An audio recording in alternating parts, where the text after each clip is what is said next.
రాష్ట్ర వ్యాప్తంగా ఇటు ఖమ్మం భూదాన్ భూములు అదేవిధంగా ఇటు గాంధీ సరోవర్ ప్రాజెక్టు విషయంపైనే ప్రధానంగా చర్చ నడుస్తుంది. మేజర్గా ఇటు ఇండ్లున్న వాటిని కూల్చడం, మరోవైపు ఇటు CM Revanth Reddy real estate దందాకు తెరలేపడంటూ కూడా ఆరోపణలు వినిపిస్తున్నాయి. మరి ఇదే విషయంపై మనతో మాట్లాడేందుకు ఎమ్మెల్సీ అద్దంకి దయాకర్ గారు ఉన్నారు, వాళ్ళతో మాట్లాడదాం.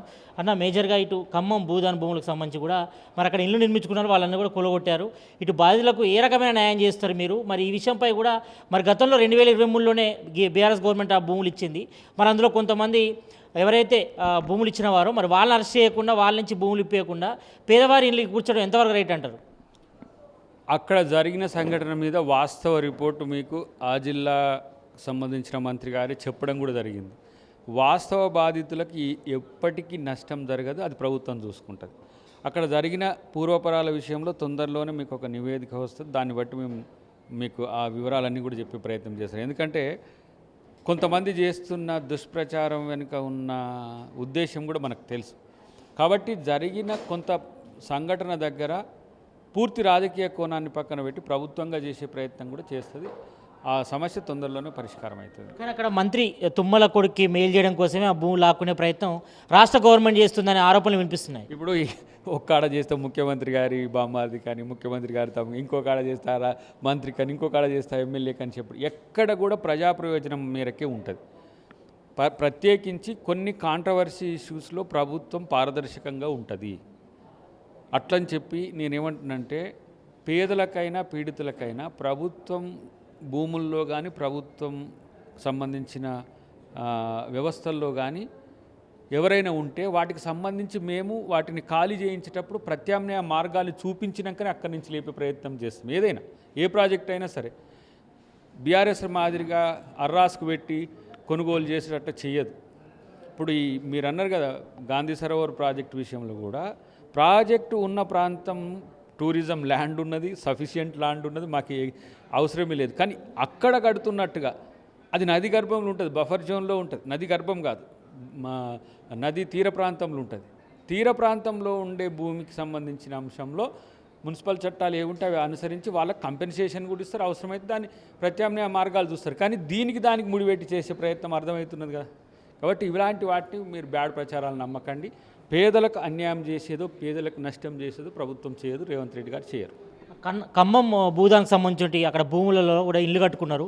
మరి వాళ్ళు కూల్చేసిన వెంటనే మరి వాళ్ళు ప్రత్యామ్నాయం చూపించకుండా మనం వీడియోలు కూడా చూసాం, చాలామంది అరిగోసపడుతున్నారు బాధితులంతా కూడా.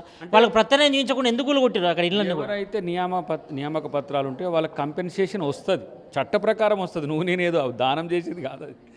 కాబట్టి ఎవరైతే లేరో వాళ్ళకు కూడా మనం ప్రత్యామ్నాయం చూపించే ప్రయత్నం చేయాలి. ఎందుకంటే బతికే హక్కు అందరూ కలిగి ఉన్నారు కాబట్టి అది ఏం ప్రభుత్వం దాని మీద డిఫరెంట్గా స్పందించదు. ఇటు గాంధీ సరోవర్ ప్రాజెక్ట్ సంబంధించి కూడా 5,000 కోట్లతో గాంధీ విగ్రహం ఏర్పాటు చేయబోతున్నట్టు. ఈ సమయంలో గాంధీ విగ్రహం అవసరం అంటారా రాష్ట్ర ప్రభుత్వం? ఎందుకంటే ఇప్పటికే 1,000 కోట్ల అప్పులు ఉన్నాయి, దాదాపు 7 లక్షల కోట్ల అప్పులు అంటున్నారు, ఎక్కడ కూడా అప్పు పుట్టట్లేదు అంటున్నారు. ఈ సమయంలో 5,000 కోట్లతో గాంధీ విగ్రహం నిర్మించవచ్చా? 5,000 కోట్లు అని చెప్పు తీసుకొని కొట్టు నువ్వే నా పేరు మీద. మరి ఎందుకు ఈ న్యూస్ ఎందుకు వస్తుంది? 5,000 కోట్ల ఎవడో ఆడి ప్రచారం చేసేది వాడిని చెప్పు తీసుకొని కొట్టా అని చెప్తున్నా. ఇంక వీళ్ళకి ఇట్లా ఈ భాష చెప్తేనే అర్థమవుతుంది. సిగ్గు లజ్జ లేకుండా డిపిఆర్ వచ్చినది అసలు కనీసం నీకు తెలుసు కదా. కన్సార్జియం వేసినాం, 1 ఇయర్ దాటింది, దానికి ఆర్థికాంశాలు ఎంత అవసరమవుతాయి, తర్వాత నిర్మాణాలకు సంబంధించి ఎట్లా అవుతుంది, వాటిని మెయింటెనెన్స్ చేయడం ఎట్లా అనేది ఒక కన్సార్జియం సంబంధించిన రెజర్వేషన్ ప్రాజెక్ట్ యొక్క డిపిఆర్ వచ్చినాక మాట్లాడితే మంచిది. కానీ గాంధీ విగ్రహానికి 5,000 కోట్లు పెట్టిండ్రు అని అంటే ఇది ఇంకో పంచాలు తెచ్చడానికి కూడా 5,000 కోట్లతో గాంధీ విగ్రహం కడుతున్నారు అంటే ఇంకో విగ్రహానికి 10,000 కోట్లు పెట్టమని అంటారు. ఇట్లా కాదు.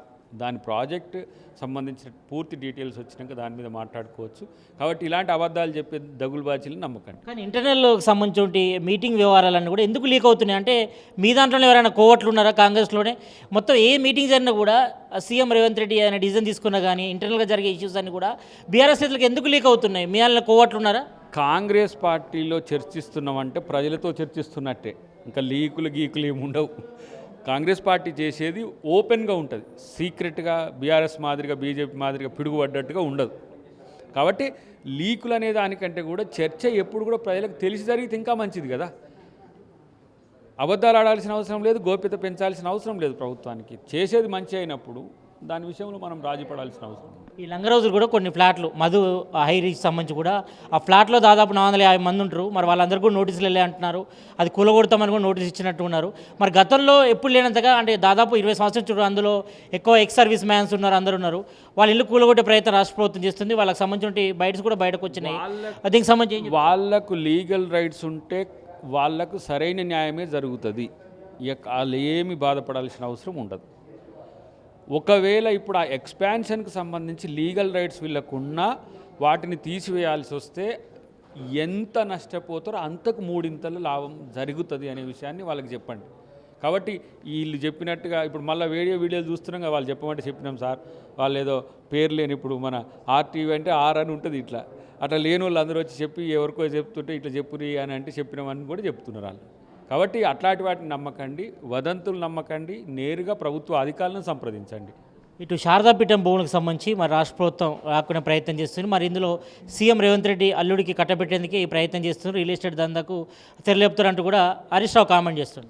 హరీష్ రావుకి పొద్దుగోకి ఏదో పనికిరాని ముచ్చట్లన్నీ చెప్తూ ఉంటాడు. దానికి మనం సమాధానం చెప్పి మన నోరులే అరిగిపోతే కానీ ఇక అది ఆగదు. ఎందుకంటే అది చాలా ఫ్రస్ట్రేషన్ ఉన్నది బండి. కాబట్టి వాళ్ళకున్న బాధను మనం ఇక ఏది చెప్తే ఎవరికి అంటగట్టలేదు చెప్తు వాళ్ళు. కాబట్టి వాళ్ళ గురించి అంతగా ఆలోచించకపోతే మన ఆరోగ్యం కూడా మంచిగా ఉంటుంది. అన్నిటికంటే ముఖ్యంగా ఈ అబద్ధపు ఆరోపణలు చేయడం ఒకటి, పీఠాధిపతులకు లేని బాధ ఎందుకు వచ్చిందో మరి ఆ బాధ వెనుక కారణం ఏందో మనం కూడా తెలుసుకుందాం. మొత్తానికైతే ఇటు భూముల విషయంలో మాత్రం మరి బాధితులకు అందరికీ కూడా న్యాయం చేస్తాం. మరి ఎవరికి కూడా అన్యాయం జరగదు. మరోవైపు ఇటు మూసీ సంబంధించి మూసీ సర్వర్ ప్రయారిటీ విషయంలో కూడా మరి బాధితులందరూ కూడా న్యాయం చేస్తాం. మరి ఇందులో 5,000 కోట్ల అనేది కూడా అబద్ధ ప్రచారం చేస్తున్నారు. మరి బీఆర్ఎస్ నేతలు అబద్ధ ప్రచారాన్నే మరి ప్రజల ముందు వస్తున్నారు. కాబట్టి మరి ప్రజలందరికీ న్యాయం చేసిన తర్వాతనే మరి ఇటు భూముల విషయంలో కూడా మరి నిజమైన వారికి న్యాయం చేస్తాం. అదేవిధంగా ఇటు మూసీ రివర్ ప్రాజెక్టులో కూడా ఎవరికి అన్యాయం చేయము. మరి ఇందులో అబద్ధ ప్రచారాన్ని కూడా బీఆర్ఎస్ నేతలు చేస్తారంటూ కూడా ఇటు ఎమ్మెల్సీ అద్దెకి దయాకర్ చెప్తున్నారు. అసలైన తొలి వెలుగు. ఫాలో వాట్సాప్ @తొలి వెలుగు official.